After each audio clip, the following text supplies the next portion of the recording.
Meghan's performance throughout her pregnancy was very bizarre.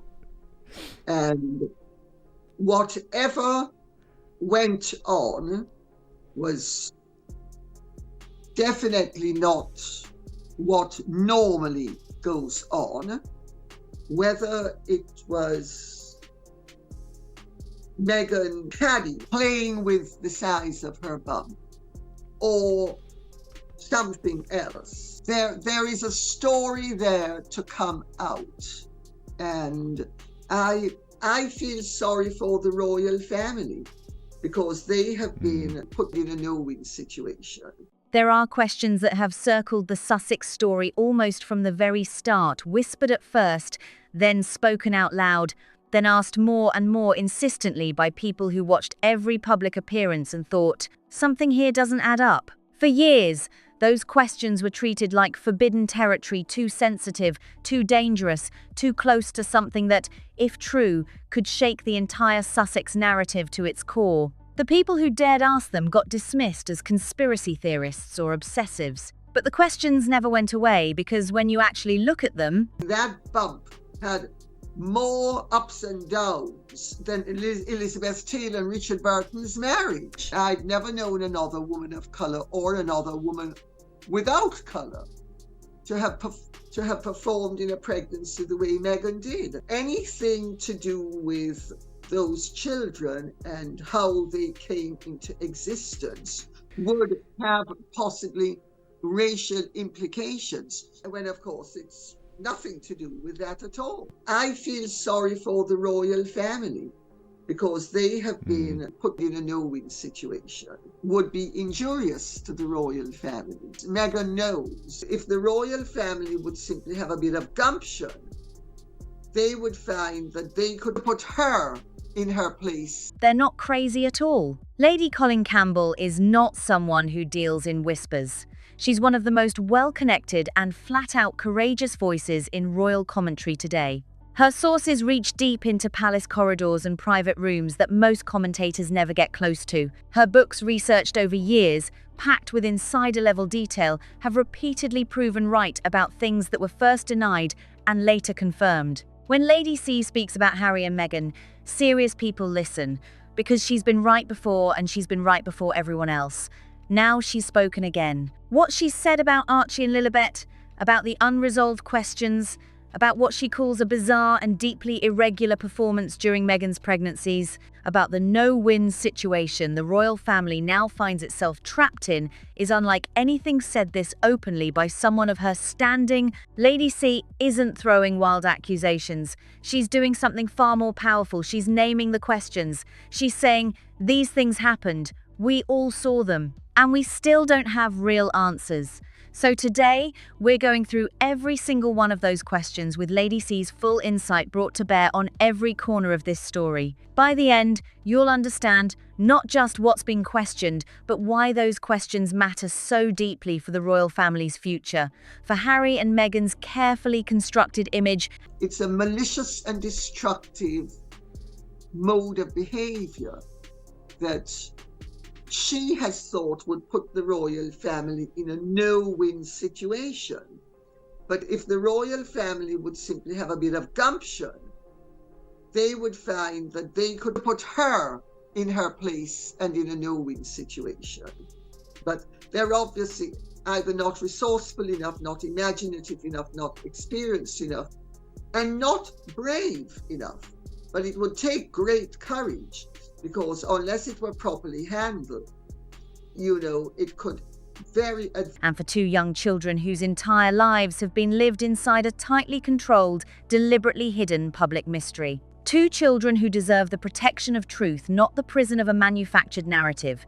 This story is far bigger than it first appears. To understand why Lady C's words hit so hard right now, you need to understand where the Sussex story actually stands today. The landscape has shifted dramatically from those early, confident California days. The deals that once looked so solid, the Netflix arrangement, the Spotify contract, the speaking engagements have either collapsed or shrunk. The goodwill they built up in certain American circles has turned. The couple that once seemed to be calling all the shots are now, by most credible accounts, navigating a far shakier financial reality than their early years suggested. And right into that uncertainty steps a question that has never gone away. What exactly is Archewell doing with its money? Where is it coming from? Of course, we both have to be very careful how I would answer that. Let me put it this way. Meghan's performance throughout her pregnancy was very bizarre. And whatever went on was definitely not what normally goes on. Whether it was Meghan padding and Meghan playing with the size of her bum or something else. There is a story there to come out. Lady C's financial advisor has been studying the Archewell accounts closely, and the answer they found is not a comfortable one for the Sussexes. The picture that comes into focus is not one of a thriving, well-resourced charitable operation running from a place of strength, but beyond the money, there's a deeper, far more personal story at the center of all this. It concerns two children, Archie Harrison, now 6 years old, and Lilibet Diana, who turned 4 last June. Two children at the very heart of one of the most discussed and most deliberately hidden chapters of the entire Sussex saga, their arrivals, their early lives, the extraordinary secrecy surrounding every detail of their existence. Meghan knows would be injurious to the royal family. So, and this is also possibly why she has played things the way she's played them. It's a malicious and destructive mode of behavior, but it would take great courage, because unless it were properly handled, it could very adversely rebound upon them. And the questions Lady C believes have still never been honestly answered. Lady C is not alone in raising these questions. Serious royal commentators, seasoned journalists, and people with genuine professional backgrounds in relevant fields have all noted that certain aspects of both pregnancies were, to put it carefully, unlike anything they'd seen before. What makes today different is the directness Lady C brings, the analytical framework she puts around it, and the clarity with which she explains why this story still matters and where she believes it's heading. Let's go back to the beginning. To really understand what Lady C is raising today, you need to understand just how unusual the public presentation of both pregnancies actually was, and not unusual in a small way. Unusual in a way that was noticed in real time by people whose professional lives involve exactly this kind of observation, people who know very well what pregnancy looks like in public. Archie Harrison was born in the spring of 2019. From the very first public confirmation of Meghan's pregnancy, something didn't sit right with experienced observers. The baby bump. I think Meghan is going to prove to be like Angelina Jolie. There are some women who will do anything to work over a man. And children are fair game. And they will use the children. I have little doubt that if there was a divorce, unless it was in Meghan's worldly interest, she would bend over backwards to be as nasty as possible. That's just her personality. As Lady C memorably puts it, had more ups and downs than a particularly turbulent marriage. It appeared, disappeared, changed shape, changed size across dozens of appearances in ways that people with genuine knowledge found genuinely difficult to explain. Clothing can conceal and camera angles can distort, but the variations observed here were not the kind that either typically produces. None of that alone proves anything. Every pregnancy is different, and that deserves to be said honestly. But when speculation accumulates enough detail and enough credible voices behind it, it becomes something else entirely. It becomes a body of observation that demands engagement rather than dismissal and patterns. As Lady C would tell you, have a way of insisting on explanation. Other things didn't add up either. The arrival itself was wrapped in a level of secrecy that was completely unprecedented for a child of this position. Archie is the first grandchild of King Charles III, and he's in the line of succession to the British throne. The royal family has, for generations, maintained traditions around royal births. I don't believe a thing that comes out of Harry and Meghan's mouth. I know the marriage is very volatile and very up and down, which it would be, because they're both pretty unstable and volatile individuals. I think they're both very toxic personalities. And two toxic personalities, when they're not fighting, everybody else will be fighting each other. Not always perfectly, but with a level of transparency that reflects the genuine public interest in who comes next on the throne. What happened with Archie's arrival was conspicuously, notably different. The announcement left experienced royal correspondents genuinely bewildered. There were delays, contradictions, and a level of information management that suggested the standard agreed-upon process was simply being ignored. Those questions were raised on the record by serious, credentialed journalists, and they were never satisfactorily answered. What's particularly striking about Lady C's contribution to this conversation isn't just that she raises these questions plenty of people have, it's the framework she places around them. Because Lady C understands, with a clarity born of decades of genuine proximity to how the monarchy operates, that the most dangerous aspect of these unanswered questions isn't what they reveal about Meghan personally,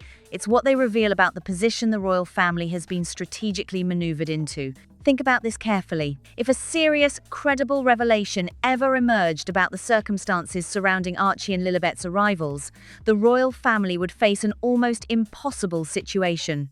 Because Meghan has, from the very beginning, built her entire public identity around the claim that any scrutiny of her is racially motivated, that the royal family treated her children differently because of her heritage. Lady C is pointing to something quite extraordinary. She's suggesting that this race framing deployed so effectively in the Oprah interview, the Netflix series, in Spare may itself be functioning as a deliberate shield. A shield that makes it almost impossible for the royal family to engage with certain questions without being immediately accused of the very things Meghan has always accused them of. My accounting genius said the interest that they earned for the year was on $222,000. That's the entire amount that they had permanently for the year in their investment account. They don't have a great deal of money.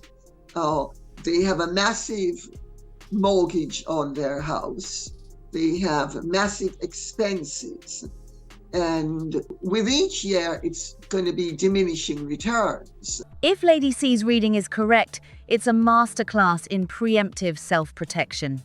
Establish the narrative that any challenge is racially motivated, and every challenge, however legitimate, however well-evidenced, gets buried inside that frame. Lady C uses a very specific word when describing this. She calls it malicious, and in her vocabulary refined, precise, chosen carefully, that word carries serious weight. It implies intent. It implies behavior that isn't impulsive, but deliberate, designed to produce one specific outcome, a no-win situation for the royal family, where they cannot question certain matters without exposing themselves to a devastating line of attack. That, Lady C suggests, is exactly what was intended. But let's stay with the children themselves for a moment, because Archie and Lilibet are not abstract figures in this story. They are real children, now 6 and 4 years old, growing up in Montecito, California, in circumstances that are, by any reasonable measure,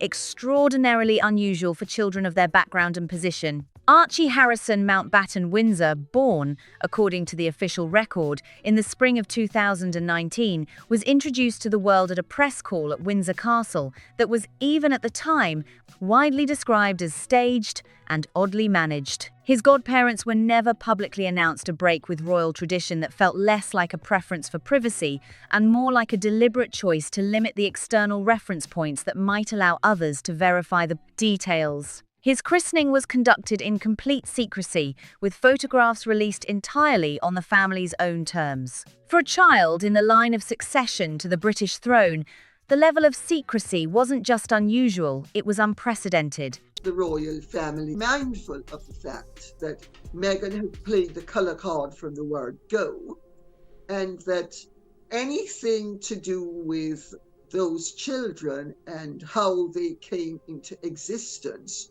or the doubts as to how they came into existence, would have possibly racial implications. It's nothing to do with that at all.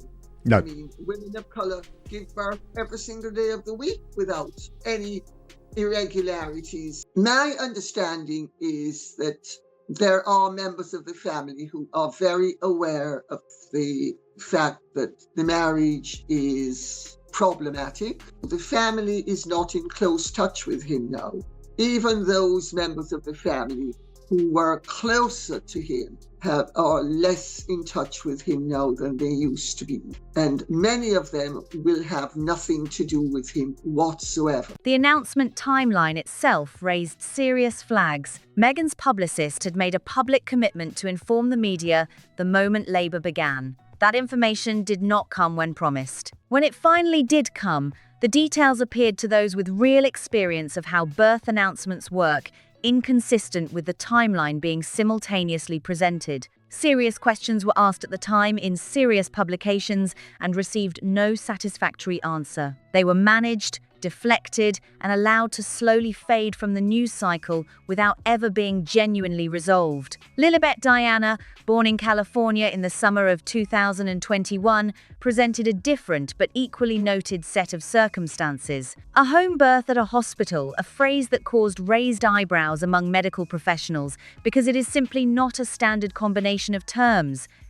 Arrival announced after the fact, on the family's own schedule, with details again carefully controlled. Lady C acknowledges she's less closely across the specific details of Lilibet's arrival given the distance, but she is absolutely clear that the questions surrounding both situations deserve serious engagement rather than reflexive dismissal. What makes Lady C's perspective uniquely valuable here is that she's not an outsider guessing from a distance. She has genuine, long-standing, trust-based relationships with people who move in the world that surrounds the royal family. When she says there is a story still to emerge, she's not speculating from behind a screen.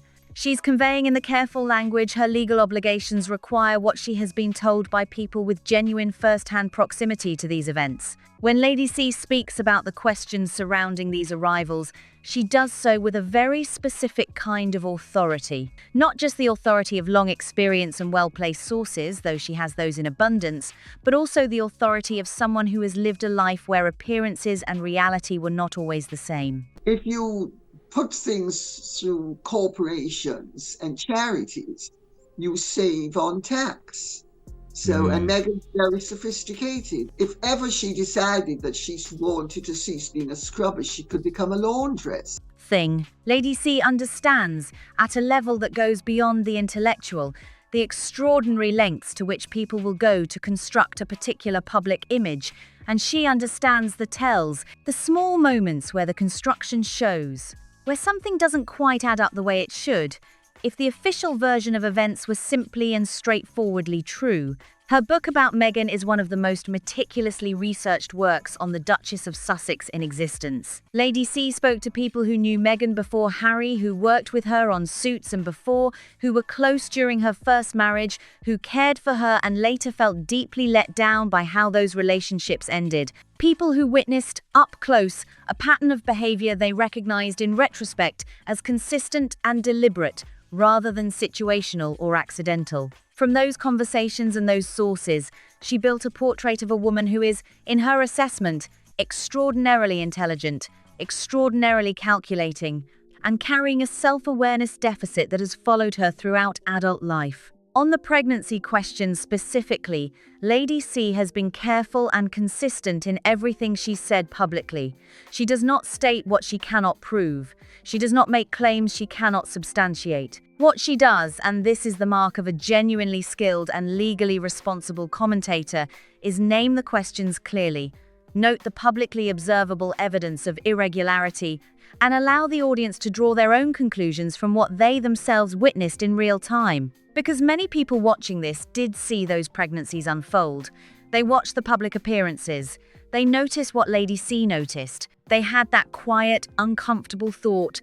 Harry was so stupid to move away because obviously it means the jurisdiction is in California, which is bad for him. So it's virtually impossible for him to come back. He's trapped. Although there's rumour that he wants to find a way back. I don't believe a thing that comes out of Harry and Meghan's mouth. That something wasn't quite right, and then talked themselves out of it, told themselves they were being ridiculous, unfair, or unkind. Lady C isn't telling those people something entirely new. She's giving them something far more valuable than new information: permission. Permission to trust what they sensed.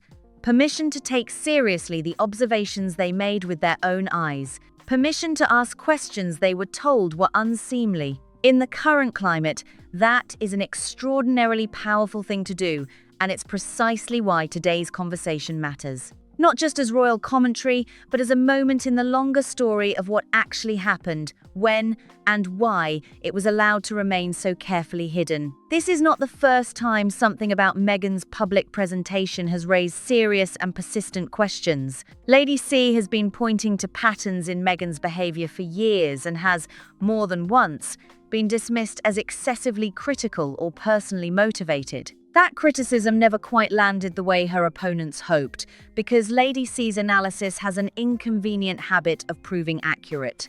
Think about the patterns, the staff departures, personal assistants, communications directors, household staff exits that began almost immediately after Meghan joined the royal family and have continued with remarkable consistency. Lady C identified this as a symptom of something fundamental very early, when others were still in the honeymoon phase of their coverage. She was not wrong. Think about the relationship with Meghan's own family, her father, Thomas Markle, her half-sister, Samantha Markle, the wider relatives who found themselves publicly discarded and then blamed for an estrangement Meghan had engineered. The royal family would not be coming to Harry's rescue. They would not be funding a divorce to any extent. And they, at this point, wouldn't really care what Meghan tried to say or do, because Meghan has so discredited herself as a liar, a cheat, and a fool. Lady C saw that pattern clearly and named it when it was deeply unfashionable to do so. Events proved her right. And now here we are with the pregnancy questions. Questions that have been in the public domain since the spring of 2019. Questions raised by people with directly relevant professional expertise. Questions that have never been answered to the satisfaction of anyone who has looked at the evidence carefully. Lady C is telling us today that they have not gone away.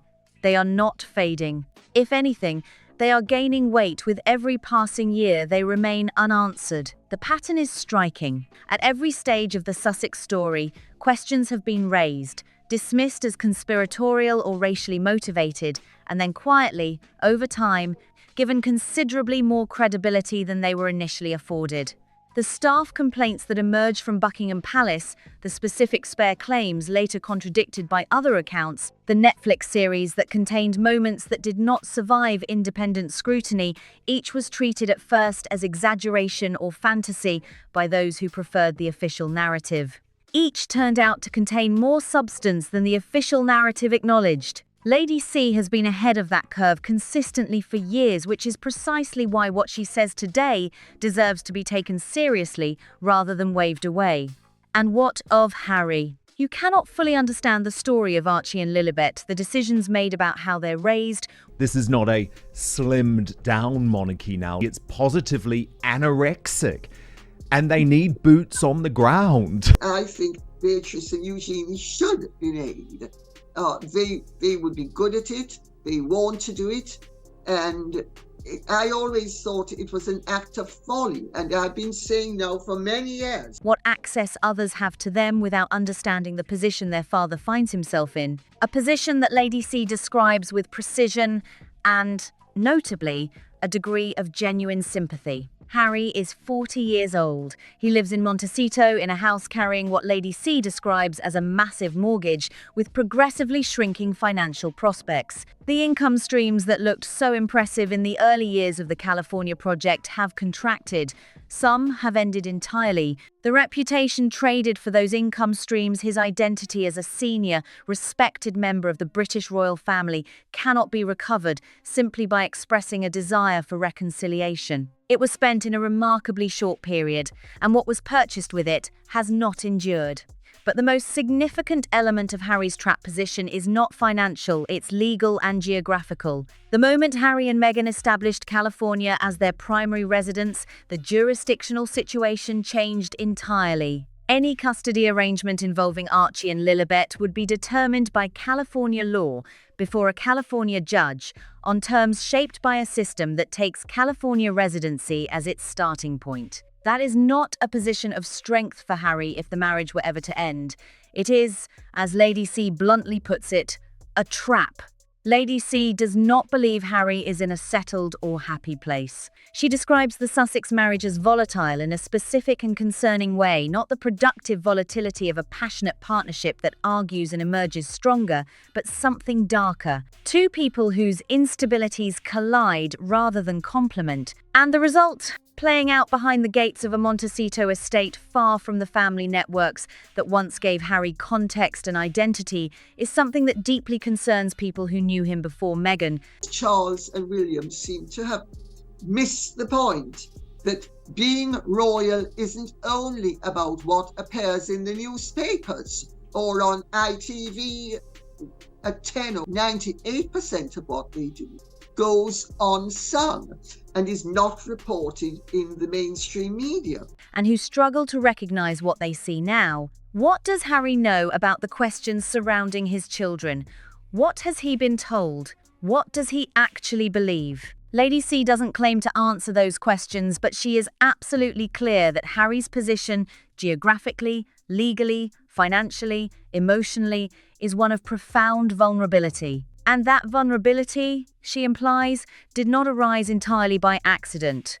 Let's talk about strategy, because what Lady C is describing, when you assemble all the pieces, is not a series of unfortunate accidents. It is a strategy, coherent, sustained, and in many respects brilliantly executed, designed to achieve maximum freedom of movement for Meghan personally, while simultaneously creating maximum constraint for everyone around her.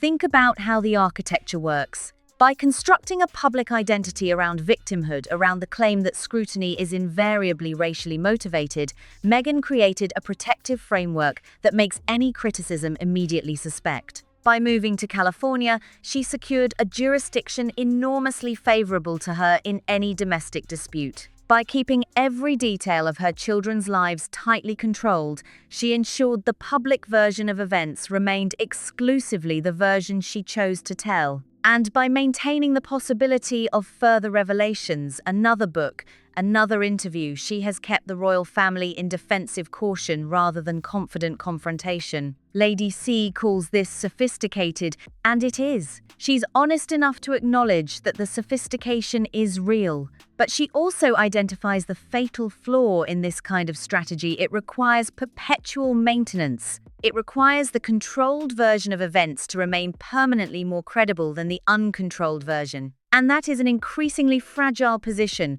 when the questions are as long-standing, as multiply-sourced, and as grounded in observable reality as the ones surrounding Archie and Lilibet. There is also the question of Archewell itself.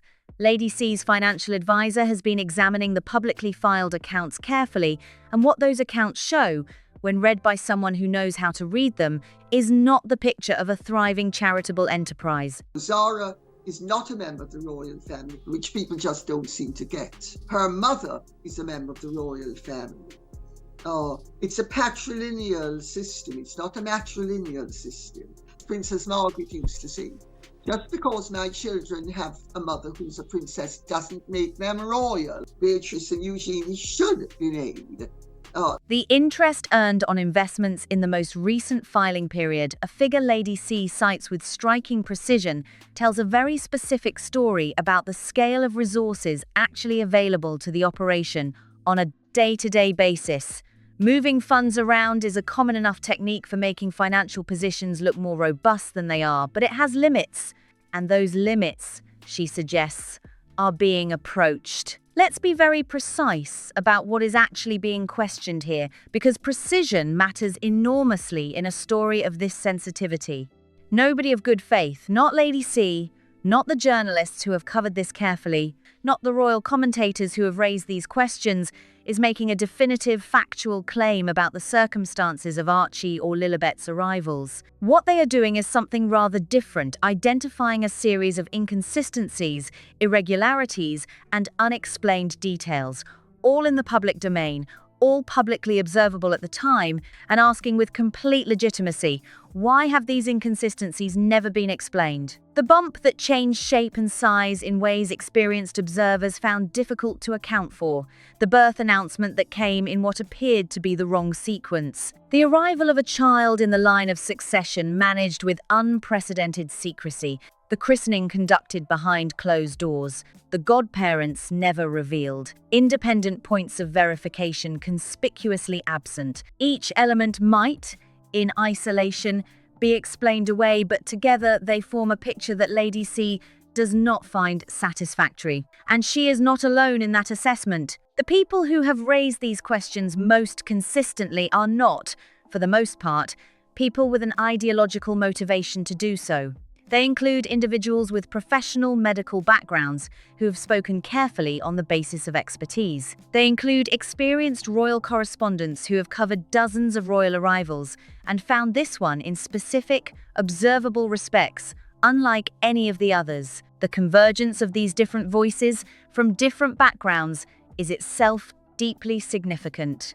In their last accounts, the interest that they earned for the year was on $222,000. That's the entire amount that they had permanently for the year in their investment account. They had a maximum of $11 million, which they have been playing around with. With each year, it's going to be diminishing returns. The question of what the royal family knows or suspects Lady C addresses this with characteristic delicacy. She suggests there are members of the family who are very much aware that certain aspects of the Sussex story simply don't add up. That awareness, she implies, is itself part of the no-win situation. If you know or strongly suspect that the public account of certain events isn't the full truth, and you know that challenging it will expose you to a devastating line of attack, what exactly do? You do what the royal family has apparently been doing for some time.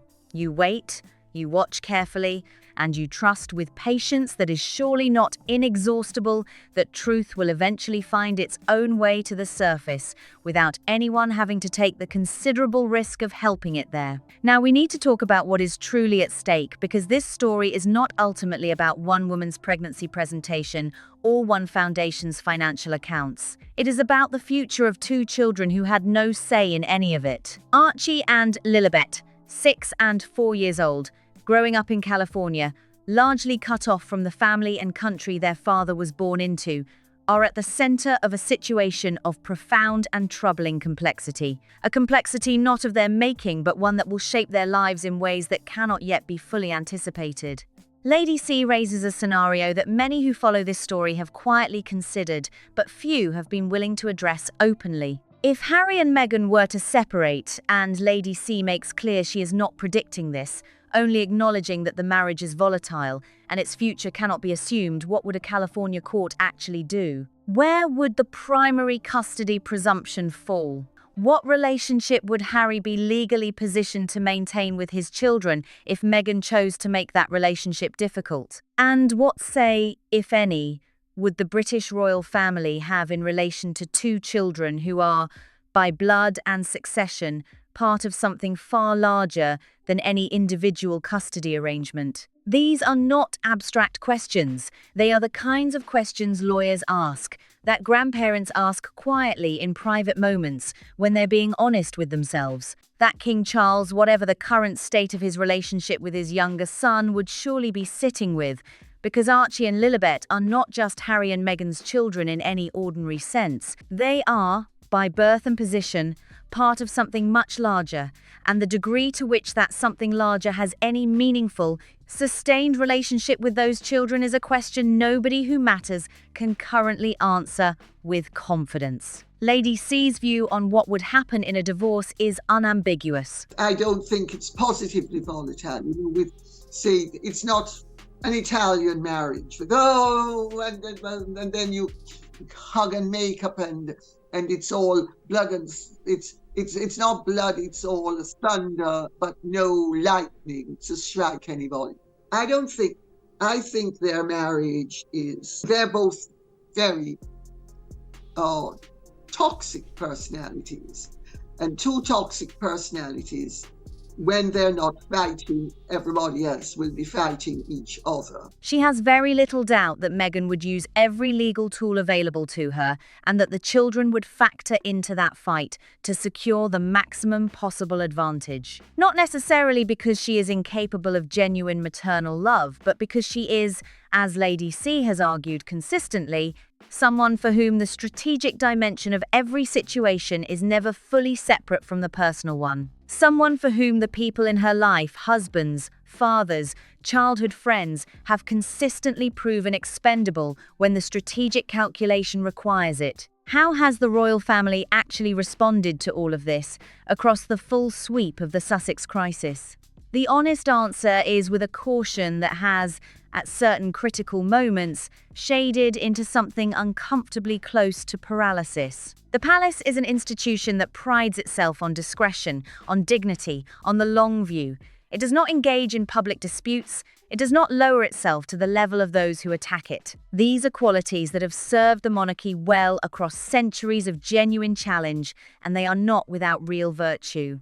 But they can become serious liabilities when the circumstances are sufficiently unusual and the opponents sufficiently sophisticated. The conventional playbook, ignore it, wait it out, let the news cycle move on, has been applied persistently to a situation that has simply not responded to it, because Harry and Meghan have not gone away. The questions have not gone away, and the damage to the institution's reputation, its ability to present a coherent and dignified public face, has not diminished with time. Lady C is not without sympathy for the difficulty of the palace's position. She understands why they have been cautious. She understands the specific danger the race framing creates, the way it functions as a tripwire, turning any defensive action into apparent confirmation of the very accusation being defended against. These are real constraints, and she acknowledges them honestly. But understanding why the palace has behaved as it has does not mean agreeing that it has behaved wisely, and Lady C does not agree. She thinks that with significantly more courage, her word, applied with characteristic directness, the royal family could have found a way to reframe this situation some time ago. The arguments were available. The evidence was there to be deployed by anyone with the nerve to deploy it effectively. What has prevented this is not an absence of material, but an absence of will, a failure of nerve at precisely the moments when nerve was most urgently required. There is a broader warning embedded in everything Lady C has said today, one that reaches beyond Harry and Meghan as individuals, beyond the specific questions about Archie and Lilibet, beyond even the institutional questions about how the palace has managed this episode. It is a warning about what happens when truth is suppressed for long enough. In a best-case scenario, if they were actually divorced and he moved back to England, he would see the children, presumably some of the time, they'd be allowed to come to England. And the rest of the time, he'd have to see them in California. Unless, of course, she should marry some billionaire. About the particular and compounding damage that accumulates when questions that deserve honest answers are instead managed, deflected, and allowed to drift unanswered until the weight of them becomes its own distinct story. Lady C has said quite plainly that there is a story still to come out about the circumstances surrounding these children's arrivals. She does not claim to know precisely when it will surface or the exact form it will take. What she is confident of, and her confidence on this point is notable, is that it will surface.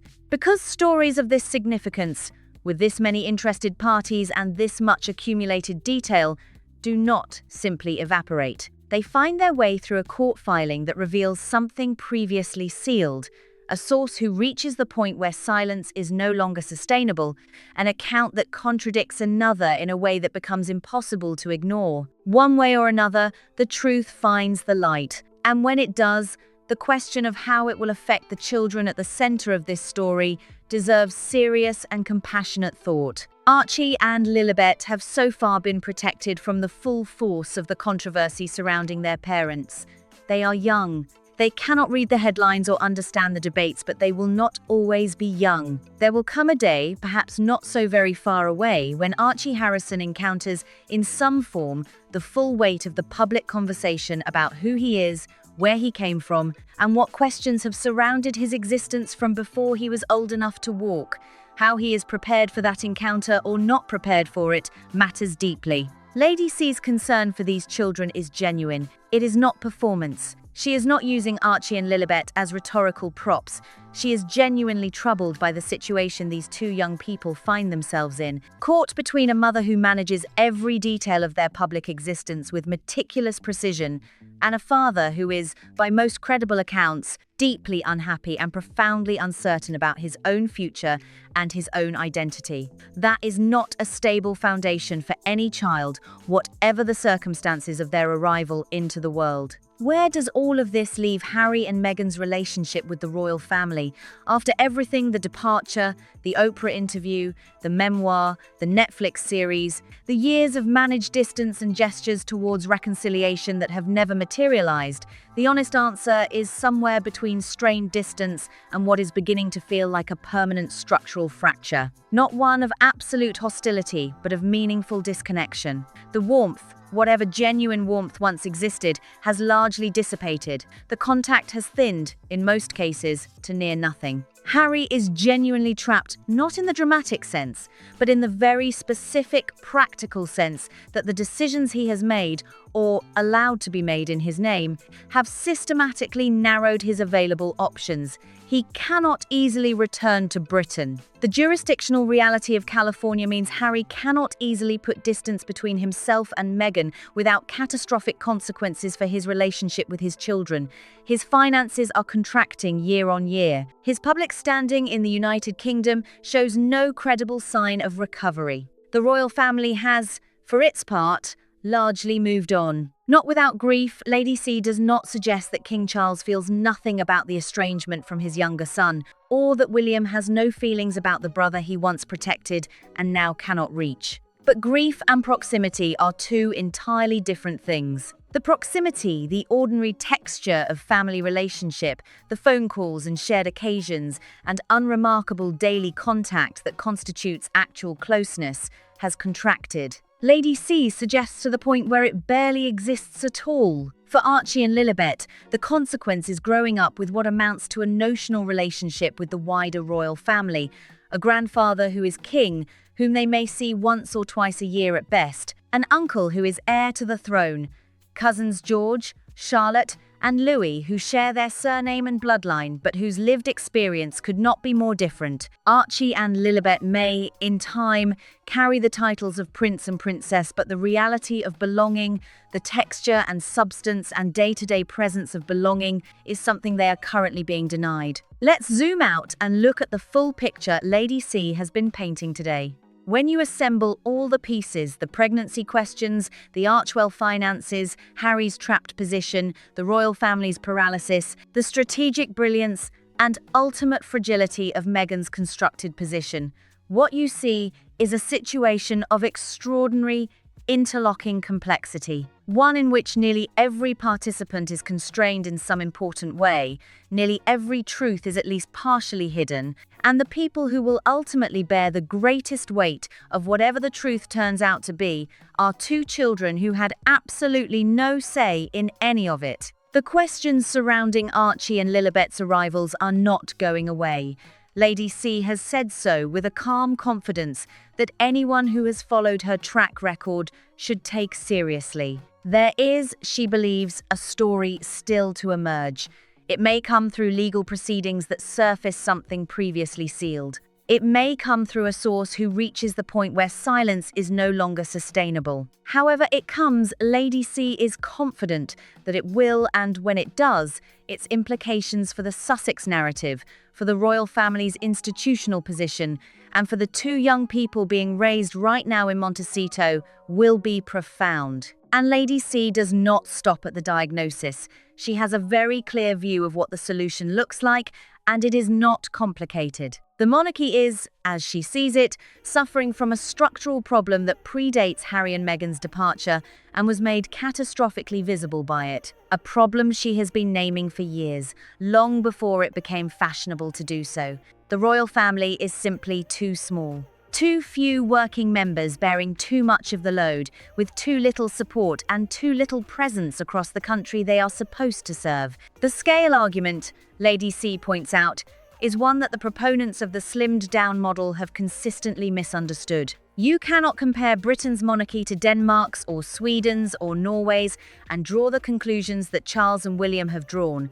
Those countries have tiny populations relative to the United Kingdom. The volume of charitable work, public engagement, and institutional representation required here is simply of a different order. The numbers were always going to catch up with the slimmed-down project. Eventually, Harry and Meghan's departure simply accelerated the reckoning. And this brings us directly back to Archie and Lilibet, because the question of who is and who is not a working member of the royal family is not merely an abstract constitutional point. It has direct and immediate relevance to the two children at the heart of today's story. Their status, their titles, their relationship to the institution, the degree to which the royal family can or will maintain a meaningful connection with them, all of it shaped precisely by the rules Lady C has just described. Rules that, she implies, have consistently been presented in a way that suits one particular narrative, rather than reflects the actual legal and constitutional position. In the meantime, the royal family continues to navigate. King Charles continues to reign with a focus and firmness. Lady C clearly respects, even as she wishes he would find the courage to be more direct on certain matters. The Prince of Wales watches, waits, and formulates. William is not impulsive. He has learned from watching his father and grandmother that the long game is usually the right one. His long game when it comes to Harry and Meghan and the many unresolved questions surrounding them will play out on his terms and in his time. The monarchy is not, despite all of this, in crisis. Lady C is clear-eyed on this point. The institution has navigated challenges that made the Sussex situation look straightforward by comparison, and it will navigate this too.